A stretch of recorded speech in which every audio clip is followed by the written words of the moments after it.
ఇటీవల విడుదలైన గుంటూరు కారం సినిమాలో ఒక పాట బాగా పాపులర్ అయిన విషయం తెలిసిందే. అదే కుర్చీని మడత పెట్టి సాంగ్. యూట్యూబ్లో అది సెన్సేషన్ క్రియేట్ చేసింది. ఈ పాటను కుర్చీ తాత ఫేమస్ డైలాగ్ నుంచి క్రియేట్ చేశారు.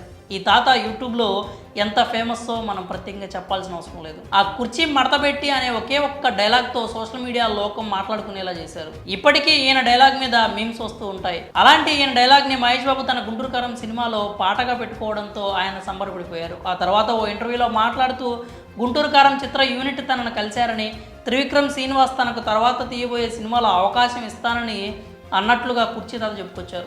ఆ తర్వాత కుర్చీ తాత మిస్సింగ్ అనే ప్రచారం జరిగింది. ఆయన కుటుంబ సభ్యులు మీడియాతో మాట్లాడుతూ కన్నీళ్లు పెట్టుకున్నారు. ఆ తర్వాత వరంగల్లో యూట్యూబర్ దగ్గర ఉన్నాడని తెలిసి ఊపిరి పీల్చుకున్నారు.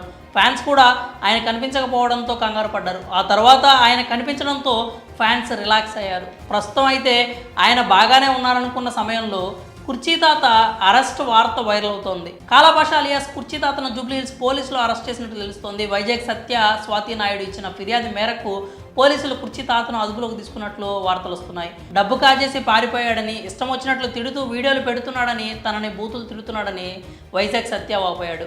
అది తట్టుకోలేకే చివరకు పోలీసులకు ఫిర్యాదు చేసినట్లు వైజాగ్ సత్య చెప్పాడు. 2 రోజులుగా అతని కోసం గాలించగా బుధవారం పోలీసులు కుర్చీ తాతను అరెస్ట్ చేసినట్లు వెల్లడించాడు. కుర్చీ తాత డైలాగ్ని వాడుకున్నందుకు మ్యూజిక్ డైరెక్టర్ తమన్ ఆయన్ని ఇంటికి పిలిపించుకొని ఆర్థిక సాయం కూడా చేశాడు. అయితే ఇదంతా జరగడానికి వైజాగ్ సత్య సహకరించాడు. అతని వల్లే కుర్చీ తాత తమన్ దాకా వెళ్ళగలిగాడు. ఆ విషయాన్ని తాతే స్వయంగా చెప్పాడు. కానీ ఎందుకో తాత చివరికి రివర్స్ అయ్యాడు. వైజాగ్ సత్య తనను మోసం చేశాడంటూ చెప్పడం స్టార్ట్ చేశాడు. అతను కనిపిస్తే నరికేస్తా, చంపేస్తానంటూ కామెంట్స్ చేస్తున్నాడు. అయితే నిన్నటి వరకు బాగానే ఉన్న కుర్చీ తాత వైజాగ్ సత్య మధ్య గొడవ ఎందుకు వచ్చిందంటే, తమన్ని కల్పించినట్లుగానే మహేష్ బాబును కూడా కల్పించాలంటూ కుర్చీ తాత పట్టుబట్టాడట. అయితే అది సాధ్యం కాదంటూ వైజాగ్ సత్య తేల్చి చెప్పాడు.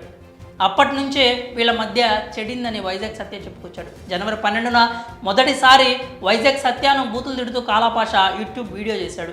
అప్పుడు పోలీసులకు ఫిర్యాదు చేయగా స్టేషన్కి వచ్చి ఆ ఛానల్ వాళ్ళు తిట్టమంటే తిట్టానంటూ చెప్పాడట. ఆ తర్వాత మళ్ళీ వైజాగ్ సత్యాన్ని తిడుతూ వీడియోలు చేస్తుండడంతో పోలీసులను ఆశ్రయించినట్లు వాపోయాడు. ఛానల్స్ వాళ్ళు మందు పోయించి తిట్టిస్తున్నారంటూ చెప్పాడట.